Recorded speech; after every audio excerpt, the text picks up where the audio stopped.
Welcome everyone to the Accrol Group Investor Roadshow for full year 23. Joining me is Chris Welsh, and you'll meet Chris in a moment when he takes you through some of the financial slides and bridges. So for some of you that don't know the business that well, I thought it'd be useful to start off with a slide that just tries to cover the size of our business, where we fit in the UK market, but also give a bit of a summary of where we've ended at full year 23. So we've seen some quite significant sales revenue growth to just under 245 million, 242 million sterling sales. That's been driven in the main by price increases, but also just under 8% volume growth in the year. As a business, we now supply virtually every retailer in the UK. And just as a reminder, we don't have any one customer that's bigger than 20%. And in the year, we've seen our total market share grow to just under 22%, up 200 basis points, which is a considerable increase in market share in the year. And we've seen our gross margins decline slightly, but we'll explain the run rate. And that has been driven purely by the lag on the very first price increase that impacted the business. Clearly a very good year, very pleased. The outcome of our EBITDA performance at just over 15.5 million, 15.6 million EBITDA is clearly a pleasing position to be in.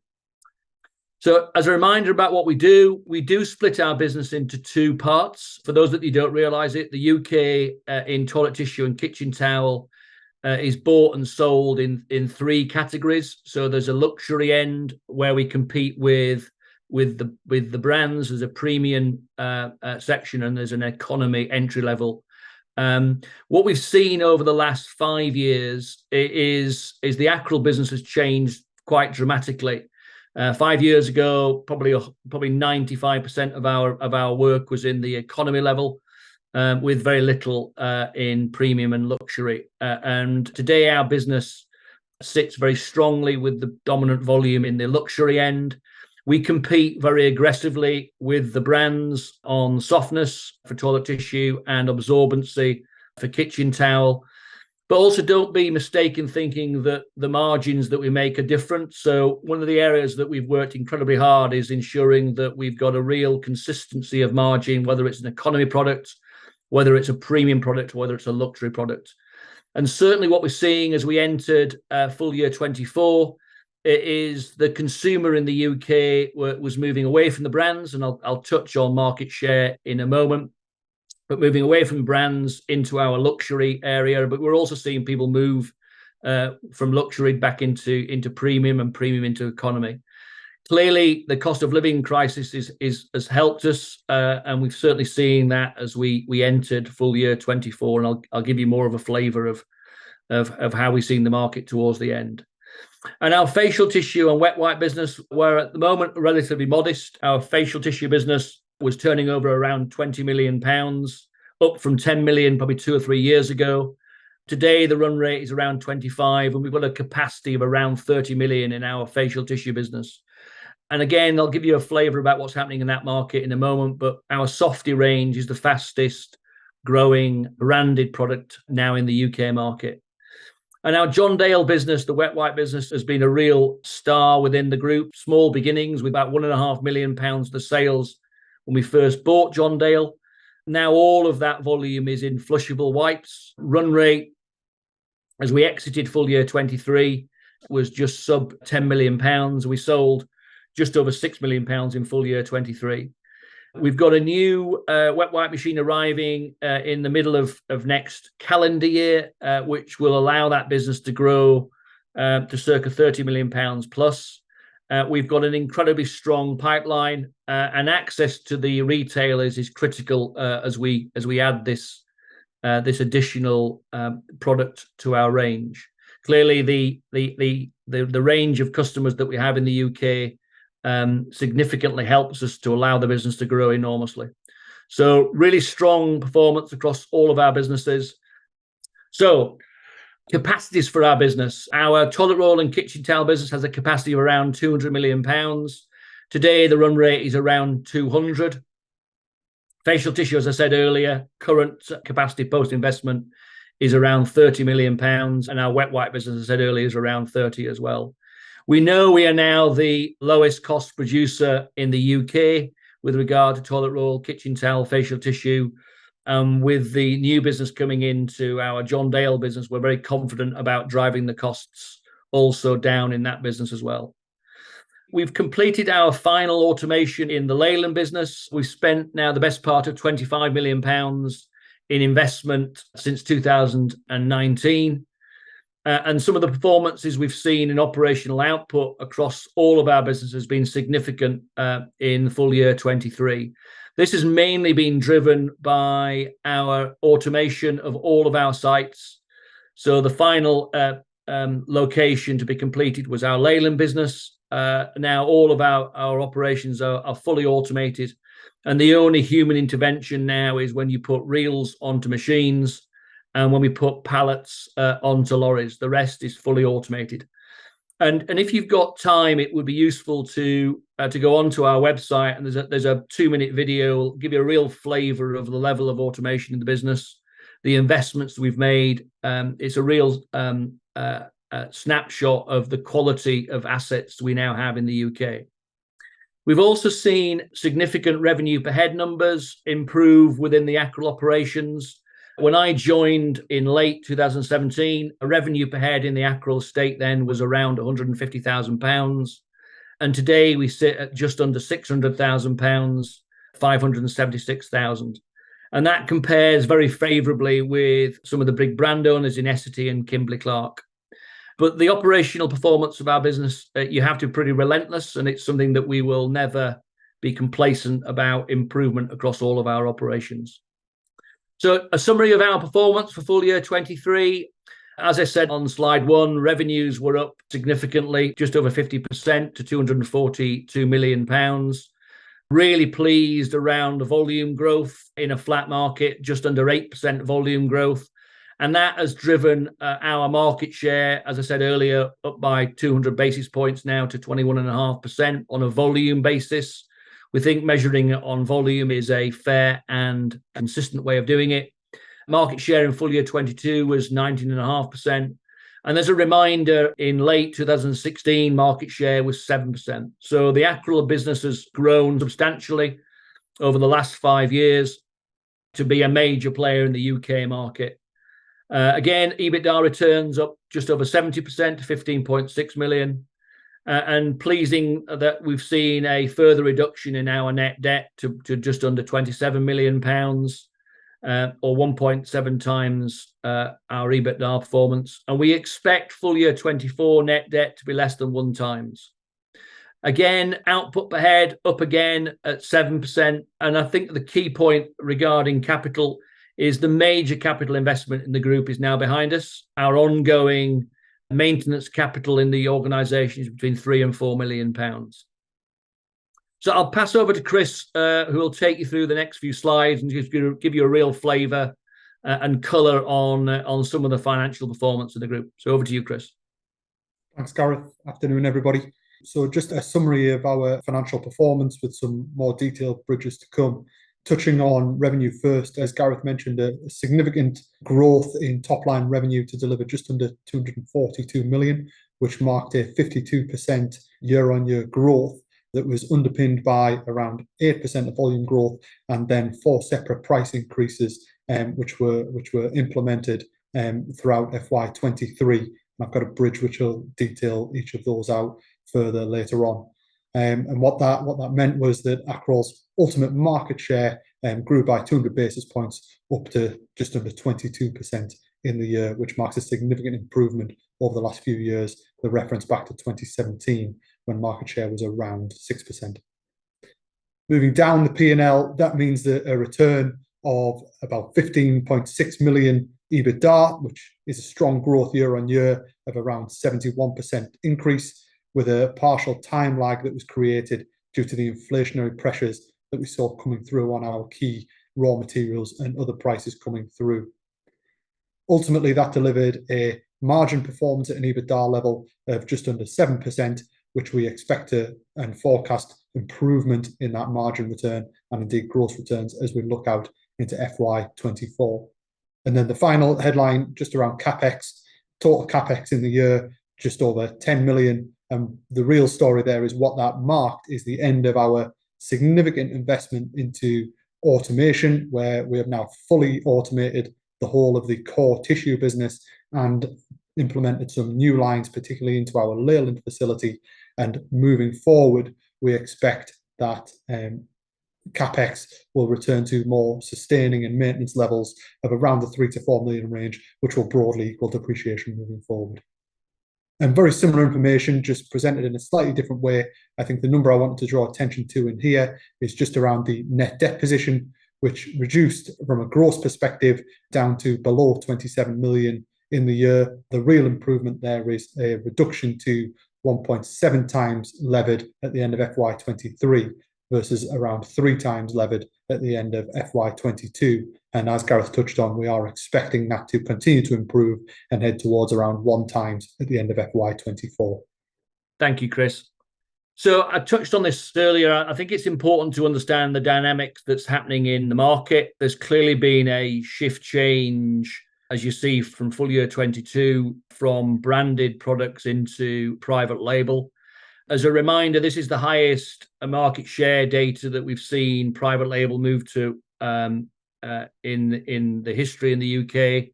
And also as a reminder, for those that don't realise it, but in mainland Europe, we've seen significant changes over the last 5 to 10 years where the branded products in the market have almost disappeared. So quite an important time for us. We see this trend continuing, and certainly it's what we've seen as we entered full year 24. As you'd expect, the overall market grows with population growth, but in this period, in a relatively flat market, the Accrol business, as I said earlier, has grown just under 8%. And the drive of our growth is all around getting the products right. So we've done a huge amount of work of ensuring that our toilet tissue is as soft and will compete with the brand leaders in toilet tissue. And again, similarly with kitchen towel, we've done a huge amount of work in developing absorbency of products so that we can compete with the market leaders. And understanding the market is critical because we supply every retailer in the UK. Unlike many of our competitors in the UK market, we're not dominated by any one retailer. And that is what's helped drive our market share significantly over the last 5 years. What do we expect to happen over the next 3 years? We expect to continue to grow. The market dynamics are changing. We've tried as best we can with regard to volume, give some idea of where Accrol sits with regard to the UK market. In essence, there are 2 other private label manufacturers in Vepa and Sofidel. And then the branded players are Kimberly-Clark, and as a reminder there, the Andrex manufacturers, and Essity. Kimberly-Clark has 1 private label customer in Waitrose. Essity, again, has 1 with Sainsbury's. So a very small competition in the UK market with, in effect, 5 manufacturers holding 90% of the UK market. So a little bit more of a deep dive into our market shares. I won't go into huge detail here. I think it's something that you can look at in a little bit more detail later. But just to give you some sort of idea, the way that this slide works is the total market includes wet wipes. So because of our acquisition of John Dale, we think it's important for people to understand the size of that market.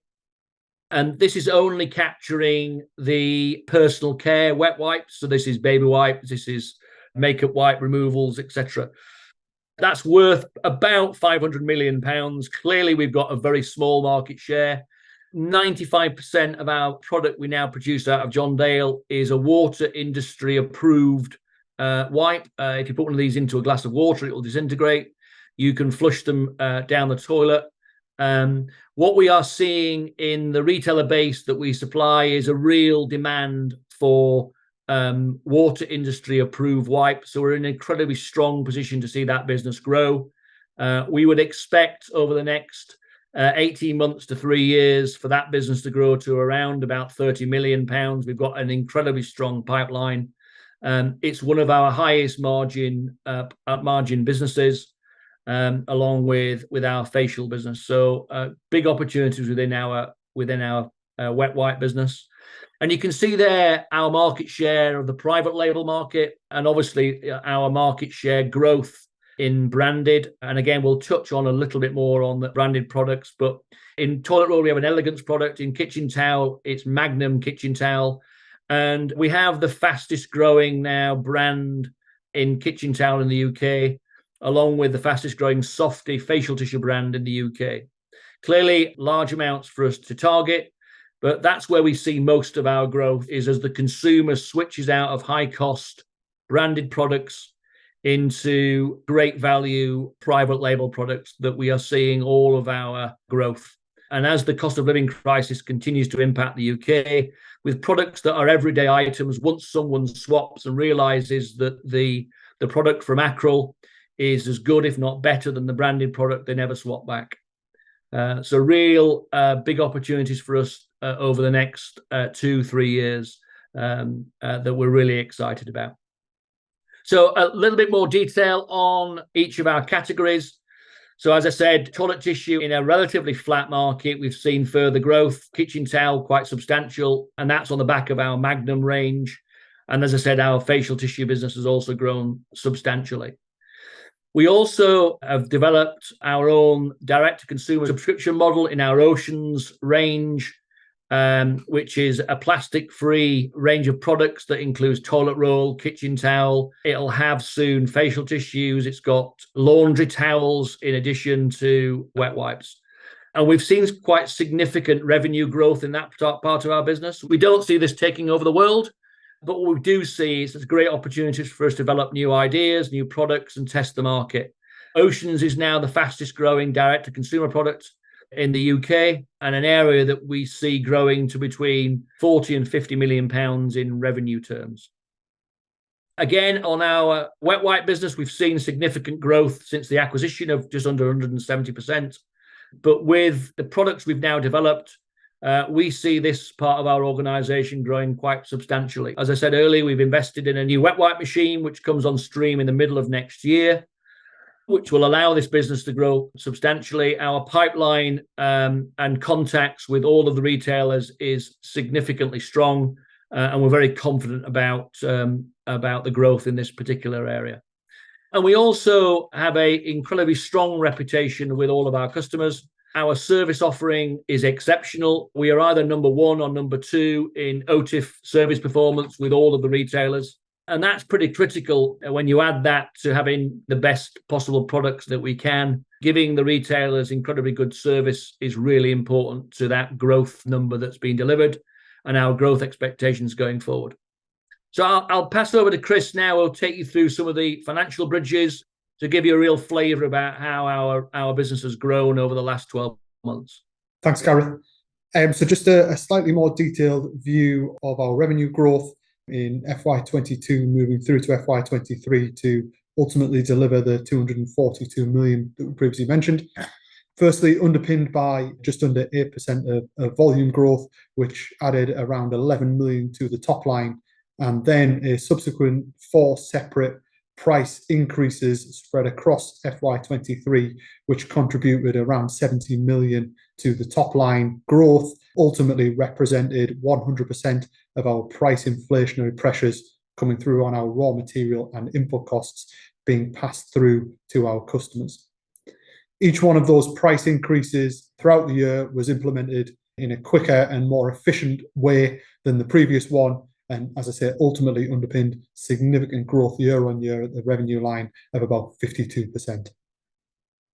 Very similar bridge just to represent our growth in EBITDA, moving from around 9 million in FY22 through to just under 16 million in FY23, as we've previously mentioned. And I think this chart best illustrates the point we're making around the significant pass-through of price inflation, where you can see the large 72 million price increase broadly offsetting the paper cost increase that we saw come through, representing 100% of our price inflationary pressure being passed through to customers. And then in terms of other costs around material and haulage, I think the key thing there is that as an organisation, we remain relentless in our approach to to looking at our cost base and broadly manage that year on year to remain flat, despite the significant inflationary pressures the wider economy and indeed our business faced at that time. I think as we look out into FY24, we see and expect further margin improvement as the lag created from those inflationary pressures being passed through now broadly unwinds, and we see the business returning to more historic levels of gross profit margin and indeed ultimately coming through to EBITDA margin as well. On a net debt basis, as I previously mentioned, an improvement in the gross number, now reducing below 27 million, but ultimately an improvement to 1.7 times levered, where previously in FY22 around 3 times levered. And what the story behind that is ultimately strong EBITDA delivery of the 16 million that we've spoken about, and then a cash outflow predominantly in our CapEx. And the significant CapEx program that we undertook, as I previously mentioned, was the completion of the significant automation to our core tissue business and laying new lines into our Leyland facility in particular. And ultimately moving forward, we expect CapEx to return to more like sustaining maintenance CapEx levels of the 3 to 4 million range, which will ultimately align more with depreciation as we move forward. Thank you, Chris. Clearly, really important that we give you a summary of the operational performance of the business. Over the last 4 years, we've seen some significant changes in the organisation, and full year 23 was the completion of a lot of work that's gone on in the group. As I said earlier, we've finalised the automation of our Leyland factory, and the overall business in full year 23 produced just over 1 billion rolls in kitchen towel and toilet roll, which is a significant milestone for the group.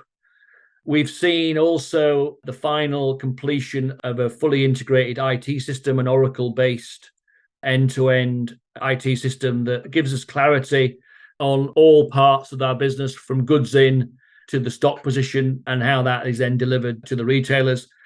That IT system has enabled us to exit one of our third-party warehouses, which will positively impact full year 24 and underpin it by around £700,000.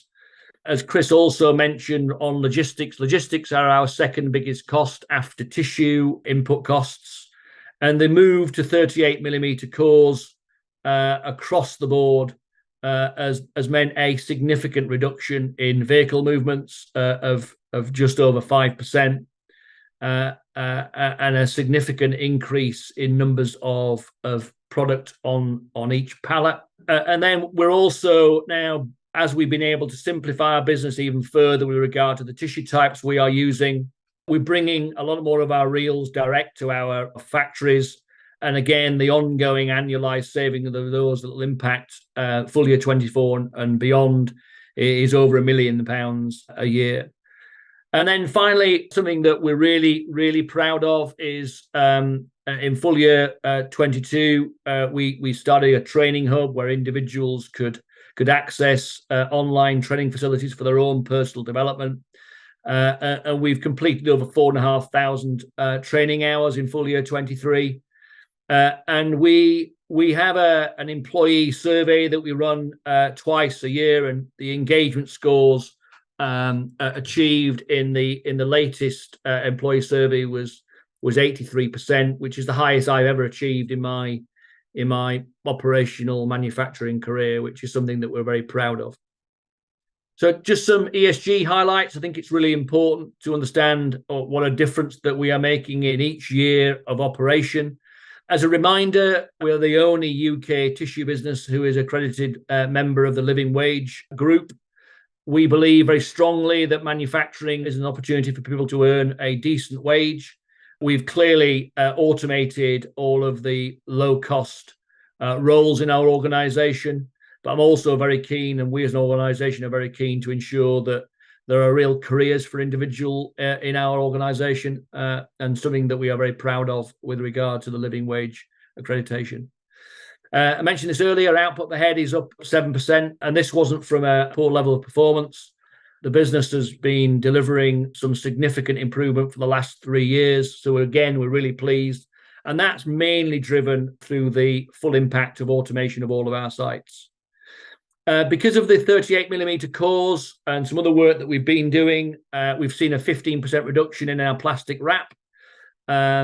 We've also seen another significant reduction in our total waste produced in the business. And as a reminder, we were already in this position, but 100% of our waste produced is recycled. Nothing goes to landfill in our organisation. Another area that I'm particularly pleased about, because they make a significant difference to the performance of the group. But we now have 26% of all leadership roles are now held by women in our group.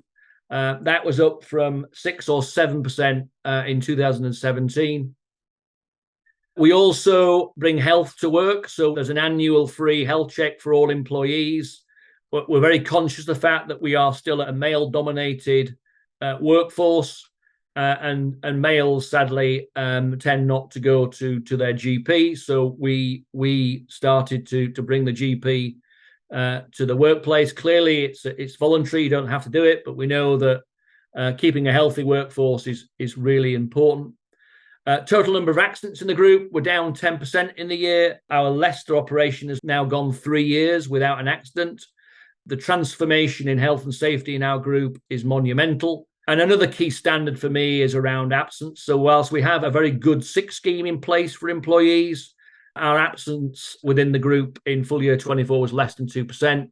For me, a 1.7% absenteeism level is truly world class. So strategic review, and Chris mentioned this early on capital. Our major capital investment is very much behind us. As I said earlier, we've spent the best part of £25 million on major capital projects in automating the business. We have in effect now brand new sites in Blackburn, in Leyland and in Leicester. And with the investment going into John Dale, we will have transformed the John Dale operation significantly from ownership. And you start to see that in revenues per head. I mentioned this earlier. We've seen a marked improvement in our revenues from early 2018 of £150,000. Today, we're at £530,000 and growing. Overall headcount on a like-for-like basis, that number has probably gone from 695 to 275. Clearly, when we add the acquisitions in, there's been some employee growth there. But today, our headcount is around 420 following the completion of the automation in Leyland. And we probably see our headcount on a like-for-like volume basis of around 400, the high 390s. So a real change in operational performance from when I joined in 2017 to today. And you'll see that in the volumes per head has increased over 150% since 2017. What are we going to do next? I'll touch on the mill in a moment, but clearly the mill is a key part of our business going forward and how we develop the business and capture more of the EBITDA performance that we know is available if we bring in-house some of our paper manufacturing.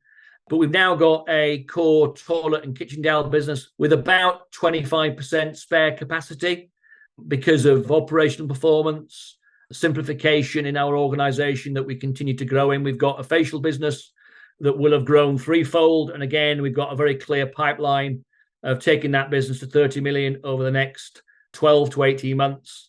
And again, the wet wipe business, we expect to grow to be a £30 million business from one that we bought 2 years ago, where its turnover was £1.5 million. And again, the Oceans brand, I mentioned this earlier, we really do see that being a £30 to £40 million revenue business. Something that we can scale and add new products and trial them. And we're very conscious about the cash generation, which is significant in our forecasts, and then how we utilize that cash, whether that's then in a form of a dividend or whether it's a share buyback or the right M&A opportunities that arise and investing our cash in that way. But the business is an incredibly strong cash generation organization going forward. So on the mill, we will give a much more detailed, formal update in early calendar Q1 next year, but the mill remains on track. We've identified the land, we've commissioned and identified the project builders for the property, and we've also specified the machine and the supplier. Just as a reminder, this is an operation that will produce probably one, maybe two tissue types only. We know from the machine supplier that this will be the most cost-effective and efficient mill in the world because of the simplification work we've already done, and clearly will add a double-digit EBITDA performance to the group. It's still on track to impact us positively from the middle to the end of full year 25, and it's something that we're really excited about. And rightly, we will give it the space and detail in Q1 of next calendar year. Outlook, clearly full year 23 has been a year that we are really pleased with. But what we are also seeing is the business now, because of our capital investment, is incredibly well positioned to take advantage of the growing private label market. We know we are the lowest cost producer in the UK. We are relentless regarding our costs. There's still further benefits that will flow through into full year 24 that we only started to capture in full year 23. We are expecting prices of our raw material parent reels to soften. We do expect, and we have been proactive in passing some of those cost reductions onto the retailers. But we are seeing our margins return faster than expected. We were forecasting this, but the reduction in tissue pricing has been a little bit quicker than we expected. And therefore, the margin recovery back to pre-pandemic levels has been quicker than we expected. And for that, we adjusted the board expectations on full year 24 performance. And I believe that the analysts upgraded our numbers by 5 or 6% accordingly. As I said a moment ago, the cash generation in the group is significant, with limited capital required going forward, other than maintenance capex, as Chris said, around 3 to 4 million. The generation in cash is significant. The debt reduction is quicker than we thought.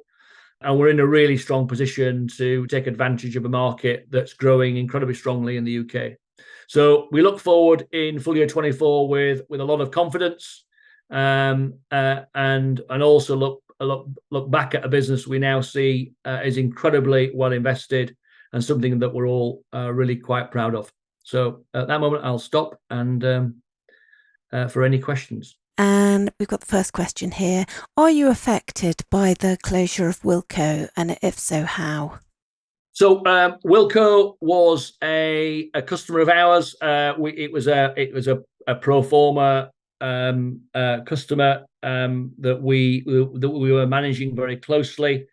The irony is, I believe the majority of their business will flow into people like Home Bargains, into B&M, a number of other similar discounters, and we are sole supply at B&M. We are the biggest supplier in Home Bargains.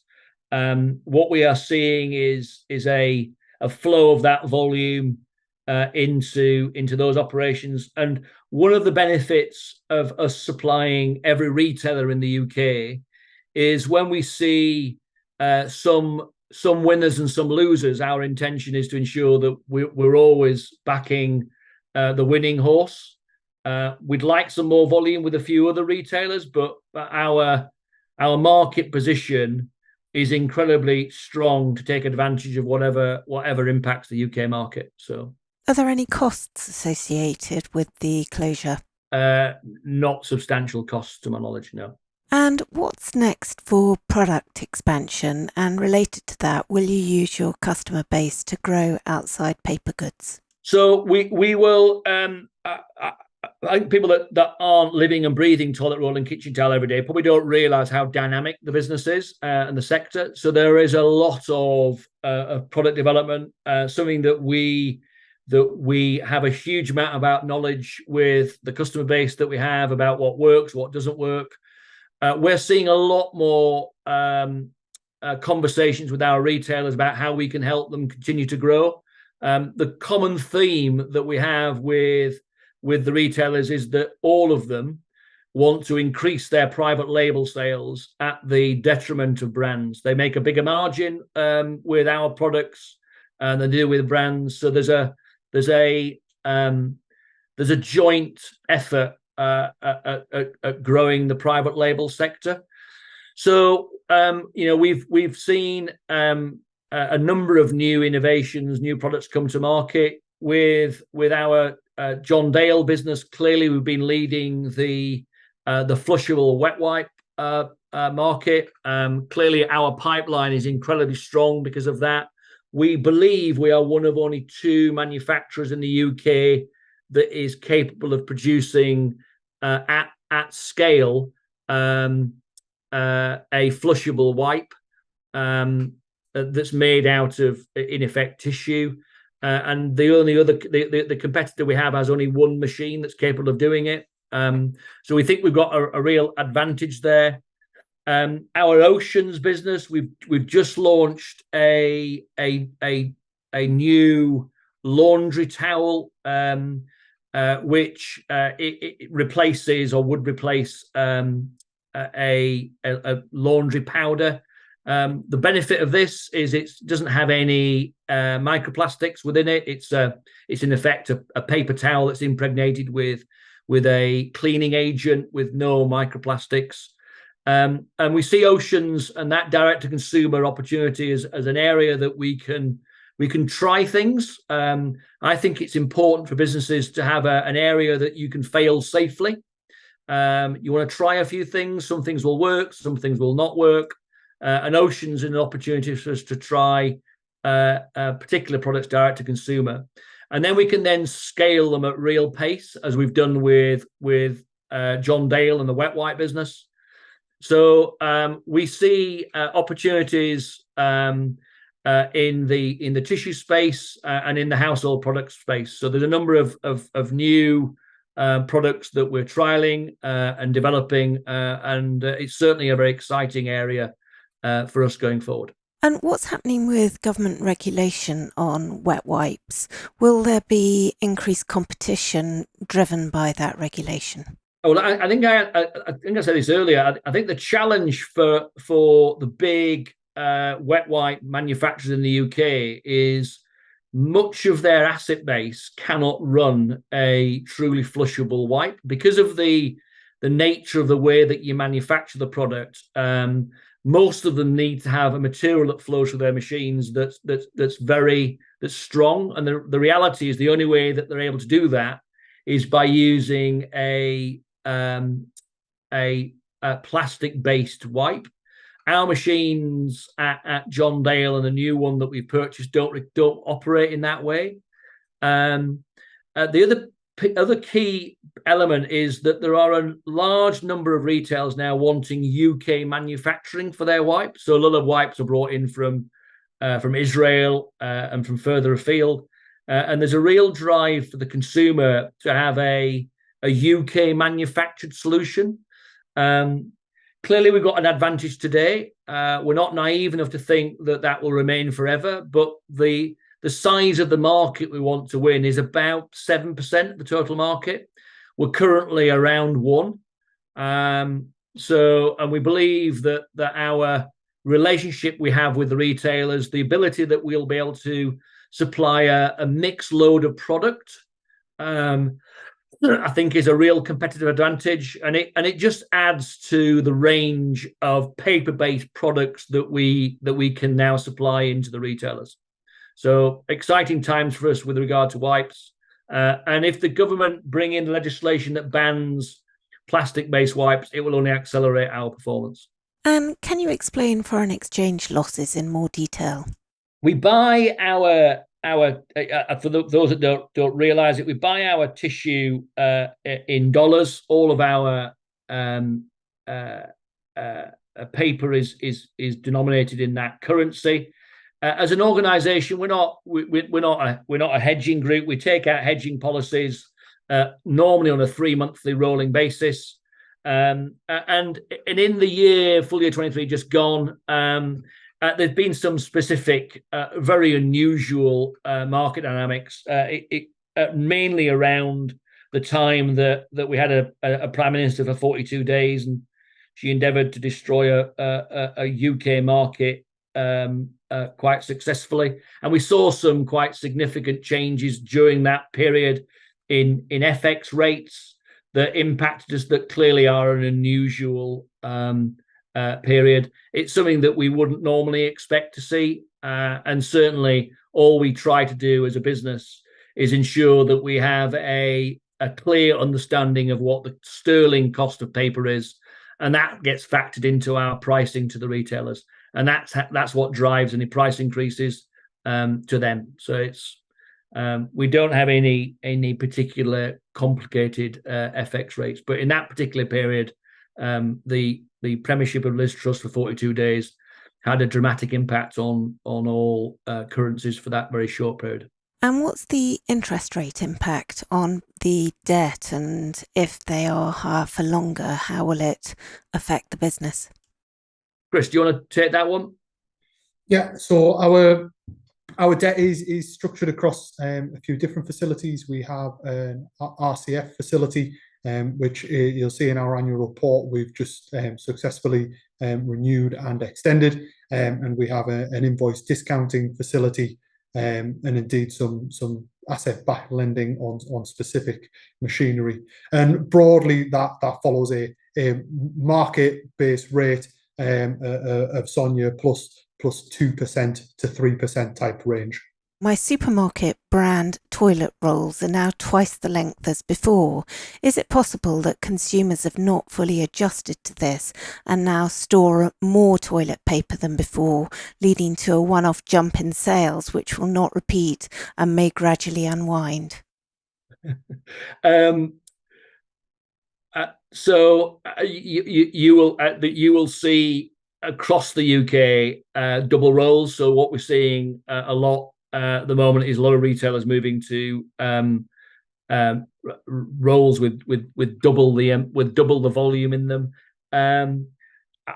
We don't see, and it's been happening for probably the last 5 months at different phases of move to double rolls.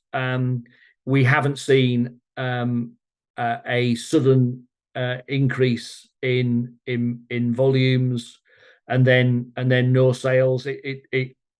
I wish it was. Well, I'm pleased to say that the market really isn't that dramatic. The only time that it was a problem was during the pandemic, when everyone decided that they were going to run out of toilet paper. That wasn't the greatest period in manufacturing for lots of organisations, when people start panic buying. But no, we've not seen a difference. And just for those that I didn't realise this, but if you go back, I think it's 10 years, might be 11 years. The market was double rolls then, and what will happen over the next 5, 6, 7 years is that it will slowly deteriorate back down to smaller rolls, or smaller sheets on the rolls. So it's not unusual. It's happened before. But to answer this specific question, will we see a lull in sales? No, we haven't. And it's been going on for 5 months. So I think the only other point I would draw attention to there, Gareth, if I may, is it actually drives some significant operational efficiencies for us, in that we can run our machines for longer because we're making longer rolls. But indeed, there's incremental savings coming through. There are less core boards in a roll. There's less plastic wrap in a roll. So it actually drives margin improvement and efficiency in terms of performance for us as well. And you mentioned that EBITDA performance is going to go to the high teens. Is that the post-mill target? It was previously EBITDA in the teens. When will Accrol achieve these teens? I'll probably cover it in 2 parts, just so we're really clear. I've always seen, so I'm going to ignore the mill to begin with. So this, when I joined Accrol, we had lots of small, and Accrol was one of them. Well, Accrol was a small independent, 6% market share. There was lots of people with lots of small amounts of market share. And the reason why I got excited about Accrol, and I knew that we would get this organisation, into a strong position is that it reminded me of the corrugated industry of 10 years earlier, where lots of independents.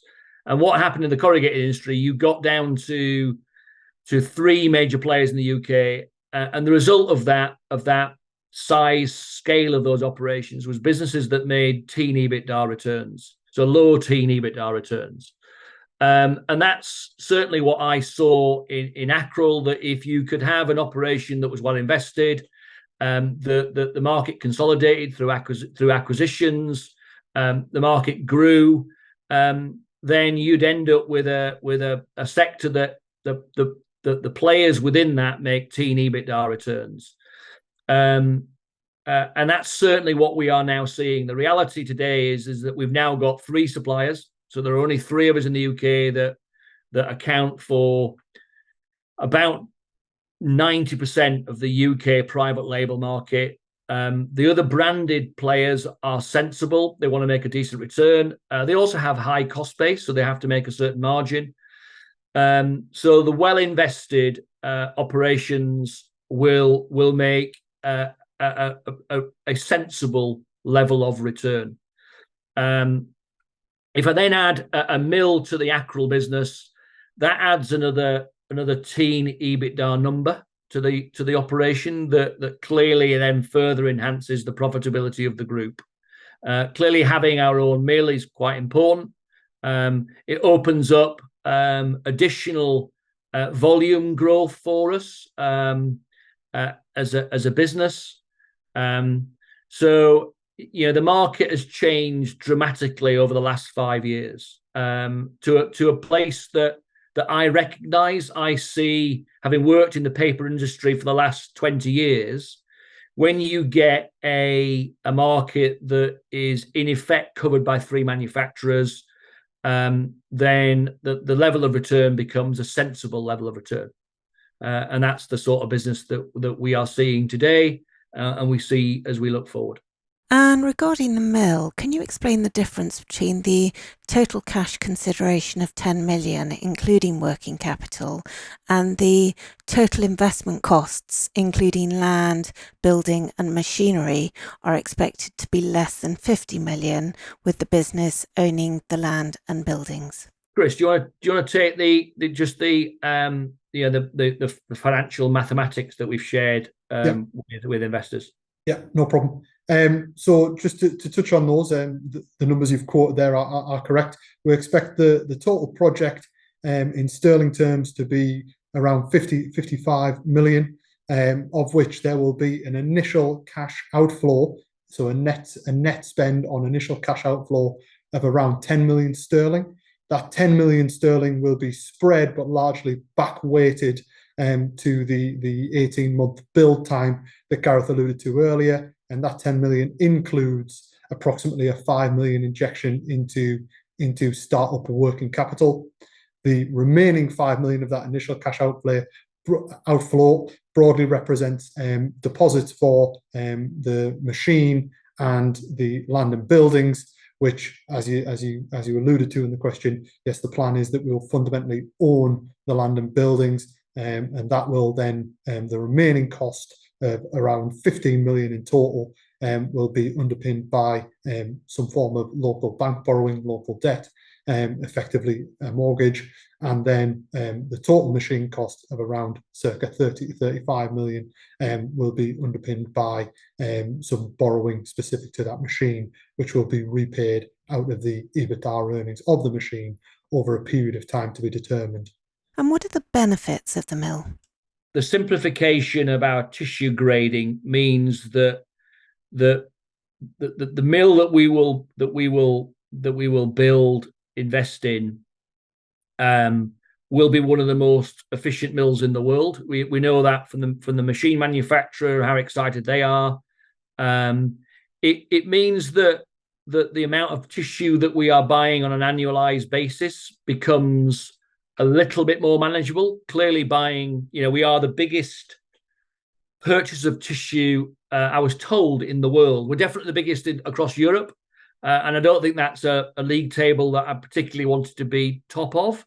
It will allow us to it will give us further strength with regard to purchasing, because we're buying a smaller amount of tissue. But clearly, it also gives us an EBITDA capture that our suppliers currently benefit from.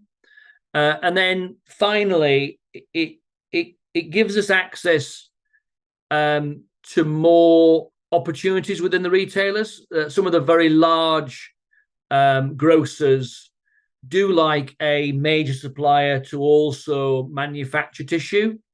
So the opportunities for further growth for us is pretty significant. So there's quite a lot of things that the mill does to us in a positive way. But it clearly is a step change for the group, and something that, just to be clear, whilst I've not been involved in running and building a tissue machine, I have been involved, and so as a number of my colleagues been involved in building corrugated case machinery and running those, which are substantially bigger operations. So we have the expertise. We're very confident about it. The risks of the investment are certainly minimal, and we're very confident of delivering on the promises that we've outlined to shareholders already. Tremendous. Thank you very much. We do have more questions, but we've run out of time. Gareth, do you have any closing remarks? No, I'd just like to, I really appreciate the investors that join these calls. I appreciate the time that they've given to consider Accrol as an investment. Clearly, I'm slightly biased. This is a really strong business now. Look at the video on the website. It's a market that is growing substantially. We are leading that growth. We're incredibly well invested. All of the hard yards are very much behind us, and we're really excited about full year 24 and beyond.